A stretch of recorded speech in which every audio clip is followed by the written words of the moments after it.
నేనే అంతమై ఉన్నా. అల్ఫయు ఒమేగా అంటే నేనే అంతం, నేనే సమాప్తి. దాన్ని స్టార్ట్ చేసిన ఈ లోకాన్ని కలగజేసిన వాడిని నేనే, అంతం చేసేవాడిని నేనే అని చెప్పి ప్రకటన గ్రంథంలో రాయబడి ఉంది దేవుని ప్రియులారా. కాబట్టి యేసుక్రీస్తు నమ్ముకున్న వారు మామూలు వ్యక్తులు కాదు. యేసుక్రీస్తు నమ్ముకున్న వారు మనమైన రాజ్యమట, మనమైన యాజకులమట.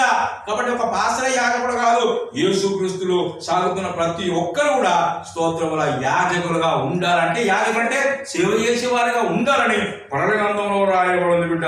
ఇక రాబోయేది ప్రకటన గ్రంథం చదువుకోవాలి. యేసు రాకడ దగ్గరికి వచ్చేసింది. ఈ దేశాలు ఇవన్నీ ఎలాగా వెళ్ళిపోతున్నాయో ఇందులో చక్కగా రాయబడింది. అల్ఫయు ఒమేగయు నేనే అంటే ఏంటి? వర్తమానము, భూత, భవిష్యత్ కాలము నేనే, అంతము నేనే చేస్తా, ప్రారంభము నేనే చేసిన అంటాడు. ఆమె ఎప్పటికడిగా అంటే పుట్టించిన వాడిని నేనే, ఇస్తాయిగా నేనే అని చెప్పుకుంటున్నాడు ప్రకటన.